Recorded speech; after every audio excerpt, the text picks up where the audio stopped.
Эртээ үрдийн цагт нэгэн хан хүү амьдран сууж байжээ. Тэр гүнжтэй хуримлах өгөөд сүит бүсгүй болох хүнээ хайж нартыг тойрсон боловч олоогүй юмсан ч. Гүнж нар тоо томшгүй олон байсан боловч жинхэнэ гүнж таарсангүй. Ингээд хан хүү гэртээ хоосон буцаж ирсэн бөгөөд ихэд гунигтай байжээ. Яагаад гэвэл жинхэнэ гүнж олохыг маш их хүссэн байна. Нэг орой цагаагаар чангарч муудлаа.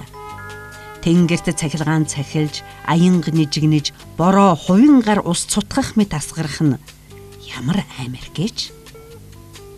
Гэнэт хин нэгэн хаалга цохиход хөгшин хаан нээхэр очлоо. Хаалган дээр гүнж зогсож байлаа. Бурхан минь, тэр яаж орхив вэ? Түүний ус болон даашинцнаас нь ус урсаж, шууд оймс гутал руу нь орох бөгөөд гутлын өсгийгөр гадагшлана. Харин тэр жинхэнэ гүнж хэмээн өөрийгөө баталж байлаа. Зүгээрээ би дүүнийг шалгачих нь гэж өндөр настай хаан дотроо бодсон ч нэг ч үг хэлэлгүй унтлагын өрөө рүү одлоо. Тэгээд орноос бүх дэвсгэр ширдэг дэрнүүдийг авч модон самбар дээр нь нэг ширхэг буурцаг тавилаа. Харин буурцган дээрээс 20 гэрхэг дэвсгэр ширдэг дэвсэж, тэдгээрийн дээрээс дахиад 20 ширхэг галууны өдөн гудсаар хучлаа. Энэ оронд гүнжийг хэвтүүлж, гүнж тэнд бүх шүнийг өнгөрөөжээ. Харин өглөө түүнээс хэр норьсныг асуулаа. "Оо, маш муу" гэж гүнж санаалдлаа. "Би бараг л нүд ань чадсангүй. Ямар гэж дэвсгэр гудас байсныг бурхан л мэдэх байх та. Би ямар нэг хатуу юмн дээр хөвчихсэн болохоор одоо миний бүх бие хөхөрчлөө. Үнэхээр аймаар" гэлээ. Энэ үед тэр жинхэнэ гүнж болохыг бүгд олж харлаа. 40 давхар өдөн гудас дэвсгэр ширдгийн цаанаас буурцгийг мэдэрчээ. Жинхэнэ гүнжил тийм тансаг эрхэм байж таарна. Ийхүү хан хүү гүнжтэй гэрэлжээ. Тэр эцсийн эцэст жинхэнэ гүнжийг олсон гэдэгтээ огт эргэлдсэнгүй. Харин буурцгийг хадгаламж өрөө рүү илгээн хэрв хэн нэг нь улгайлж хаагүй бол одоо хүртэл тэндээ л байгаа. Энэ бол үнэн түүх гэдгийг хүүхдүүд та нар санаж яваарай.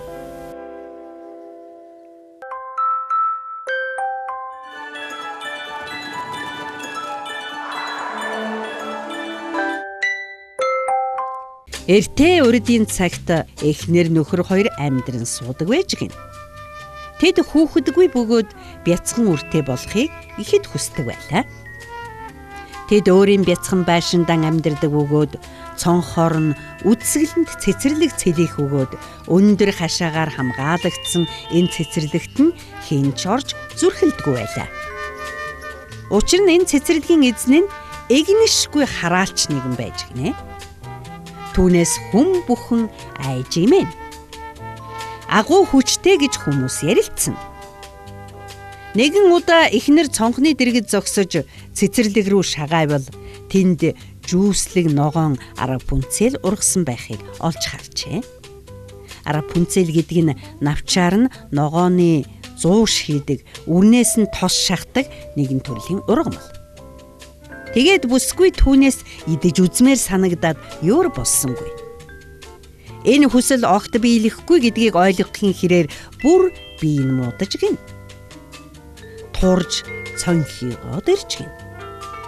Нөхөр нь ихэд санаа зовж "Хонгор минь юу болох нь инэвдэ" гэхэд цэцэрлэгт байгаа Рапунцелийг идэхгүй бол би яг үхэх нэ гэлээ. Нөхөр нь эхнэртэй энгүй их хайртай тул үхлийн тухай бодохыг ч зөвшөөрөхгүй. Ямар ч үнээр хамаагүй тэр ургамлыг олж ирье гэж шийджээ. Харуй бүрий болоход хараалчин цэцэрлэг рүү шургаж ногоон ургамлыг яаран сандран тастан хармаалаад эхнэртэй авчирч өглөө. эхнэр нь тэр дорн зууш бэлдэн идсэн боловч бүр өмнөхөөсөө ч илүү ихээр Рапунцель идэх хүсэл төржээ. Нөхөр нь дахиад л хараалчин хашаа руу давлаа. Гэтэл яг урд нь хараалч зогсож байхыг хараад үхтгэн айлаа. Чи миний цэцэрлэгт орж яаж зүрхлэв? Би чамайг үүний чин төлөө хатуу шийтгэнэ гэж хараалч эмгэн уурсан хэлэхэд айсан залуу намайг өршөө, эхнэр маань өвчтэй. Хэрвээ тэр Рапунцелийн зуу шидэхгүй бол өөхөх байсан юм гэлээ. Хараалч үүнийг сонсоод за яах вэ? Би чамд хүснээр чинь Рапунцель зулгах зөвшөөрөл өгье. Гэхдээ нэг болзол бий. Хэрвээ танайд хүүхэд төрөх юм бол тэр хүүхдийг надад өг. Би тэр хүүхдийг хизээч гомдоохгүй, сайхан өсгөх бөгөөд та нартай хизээч уулзуулахгүй. Би хүүхдийг чинь төрснөөс өөрсгөө өсгөнө гэжээ. Айж сандарсан залуу шууд л толгой дохин зөвшөөрлөө. Удалгүй тэднийд охин мэндэлжээ. Хараалч эмгэн ирж охиныг авсан бөгөөд Рапунцель гэдэг нэр өгчээ. Рапунцель том болоход эмэг нь түүнийг ойд аваачаад доороо жижигхэн цонхтой ямар ч хаалга шатахгүй цамхагт түгжиж орхижээ. Тийшээ орохын тулд хараалч өөрөө Рапунцель гараад ир үсээ унжуул гэж хашгирдаг байлаа. Рапунцель тун царайлаг алтан шаргал уртаас урт үстэй байжээ. Үсээ унжуулахаар эмэг нь дамжин авирч идэж уух юм хүргэдэг байлаа. Он жилүүд урсан өнгөрсөөр л байлаа. Нэгэн удаа цамхагийн дэрэгдүүр ханхуу явж таарлаа. Сэтгэл гижигдсэн дуу сонсоод зог тусчээ. Ганцаардаж ганхарсан Рапунцель дуулж байсан юмсаж. Ханхуу тийшэн орох гэтэл хаалгууд байсангүй. Бүсгүйн дуулах дуу гайхалтай дуу болохоор ханхуу өдөр бүр ирж түүний дуулахыг сонсдог боллоо. Нэгэн өдөр ханхуу эмэгнийг ирж нууц үг хэлэн дээш үсээр дамжин орохыг харжээ. Маргааш оройн харанхуй болоход ханхуу цамхагт очиж эмэгний хийснээр Рапунцель гараад ир үсээ унжуул гэж хашгирчээ. Уртаг эзэг унжиж ирэхэд ханхуу тун түргэн дээш авирлаа. Үл таних ирийг хараад бүсгүй ихэд айж имэлээ. Гэвч залуу түүнийг тайвшруулж дуулах дуун түүнд маш их таалагдсан учраас дуучныг олж хармаар санагдсан гэдгээ хэллээ. Ханхүү бүсгүйд шууд дурлаж эхнэр минь болооч гэж гуйлаа. Залуу сайхан бас ийдэг ирийг хараад Рапунцель бас л уяран хайлчээ. Хараалч эмгэн биш энэ залуутай байвал хичнээн сайхан бэ гэж тэр бодлоо. Би чиний эхнэр болох дуртай байна. Гэхдээ би яаж доошо буух вэ дээ? Чи ирэх болгондоо жаахан даавуу авчирвал би түүгээр шат шүлжиж болох юм. Тэгээд дүүжин шат хангалттай урт болох аваас бид доошо бууж хамт зугтан одъё гэж бүсгүй санаа сэтлээ. Хараалчтай санамсаргүй таарахаас сэргийлж ханхуу бүр орой болсон хойно ирж байхаар тохиролцжээ. Уг нь хараалч ямар нэгэн сэжиг аваагүй атал Рапунцель өөрөө ч мэдэлгүй таныг дээшээ татахад яагаад ийм хүнд бас удаан байдаг юм бэ? Ханхуу ганц хормын дотор л гараад ирдэг шүү дээ гэж хэлж орхилоо. Хараалч өөдгөө муу новш. Би чамайг бүх хүнээс нуусан гэж бодсон. Гэтэл чи намайг зайлилсан байна гэж хашгиран. Хурц хайч шүүрэн авч Рапунцелийн урт сайхан үсийг хайчлан цамхагийн цонхноос түлхэн унгаажээ. Аз болоход Рапунцель өгсөнгүй. Тэр аимшигт газраас зүхтаж ойн гүнд орсон бөгөөд залуу ханхууг санан гансарч өлсөж тэнүүчлэн амьдрах болжээ. Харигс хараалч орой болтол хүлээж байгаад хан хүүг доор ирж хашгир харна. Рапунцелийн гизгийн нэг үзүүрийг цомхны дэгинээс бэхэлж нөгөө үзүүрийг доош буулгажээ.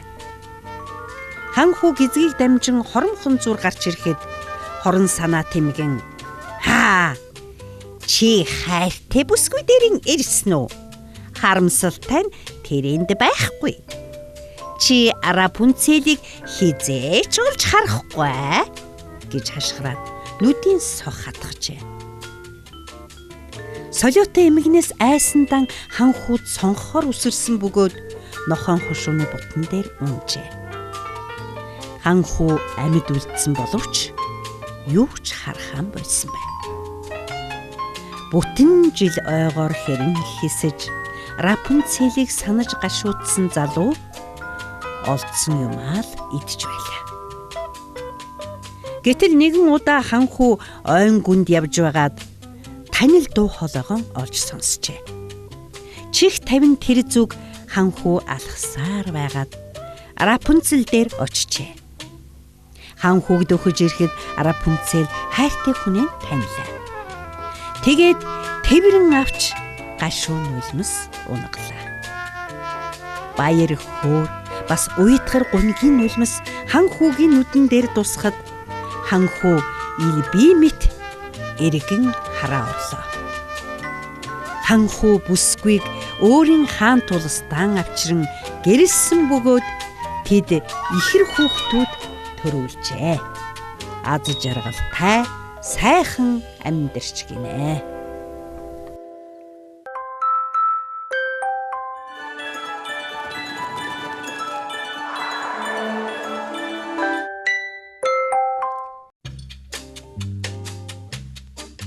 Ойн цорхойд ядуу түлээчин хоёр хүүхдийнхээ хамт амьдардаг байжээ.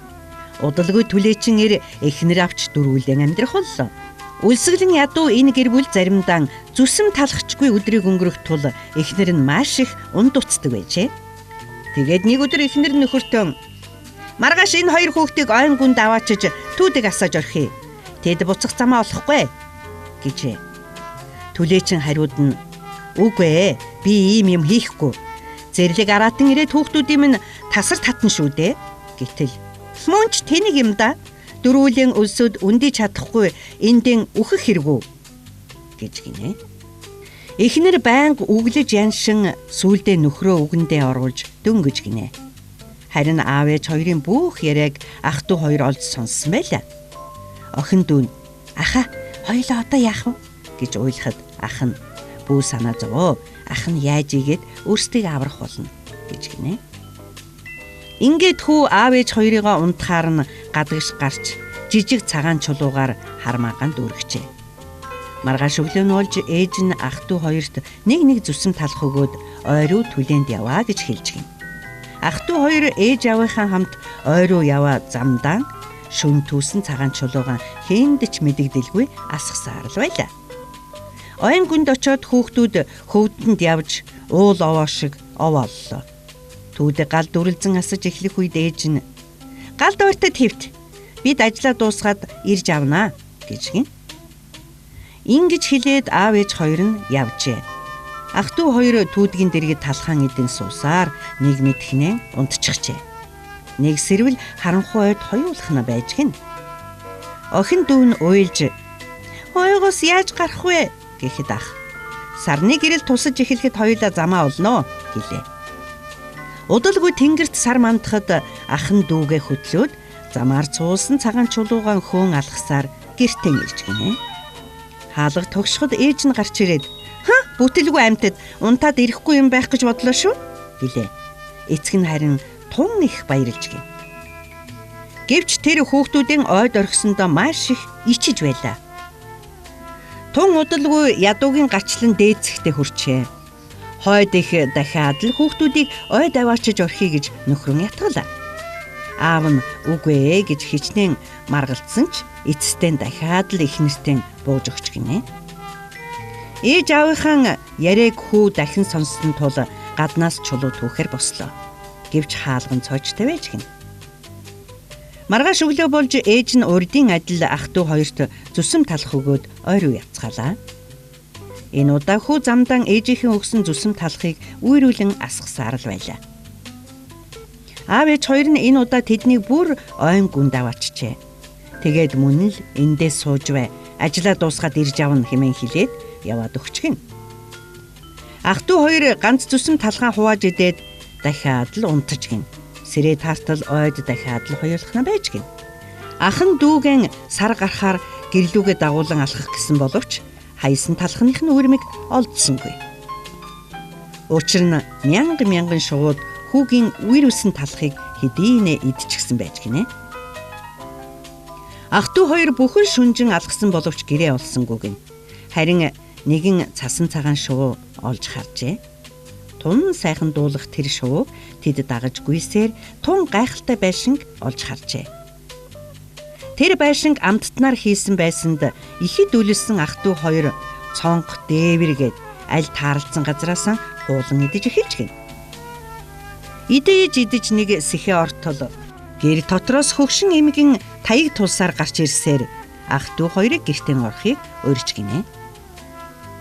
Ах トゥ хоёрыг байшинд ортол ширээн дээр сүү, талах, жигнэмэг, алим гээд амттан бүхэн хөглөрч байлаа.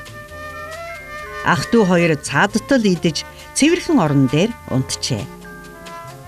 Тэд өөрсдийгөө жинхэнэ диваажинд ирлээ гэж төсөөлж байсан боловч үнэн дээр хөгшин эмгэн хамгийн хорон санаат шулан байсан гинэ. Шулам ах トゥ хоёрыг амтт байшингаар даллан дуудсан байж. Өглөө эрт шулмас хүүг дагуулan явсаар жижиг торонд хийж төгжлээ. Тэгээд охин дүүг нь түлхэн сэрээж босож усцоо. Ахтан амттай хол хийж өг. Би ахыг чинь тусгай торонд хийсэн. Би та хоёрыг хизээч явуулахгүй гэж гинэ. Охин ахыгаа дуудан уйлсан боловч ах нь яахан ирэх вүлээ. Эмгэн уйлхан бол жигнэмэг хий. Би гурил зурчихсан байгаа. Тэр пишн рүү шагаа. Халуун нь хэр байна уу? Жигнэмэг хийж болох нь уу? гэж асуух үед охин гайхалтай арга сэдэж. Миний толгой багтахгүй л байна шүү дээ. Таны толгой харин багтах юм уу? гэж асуулаа.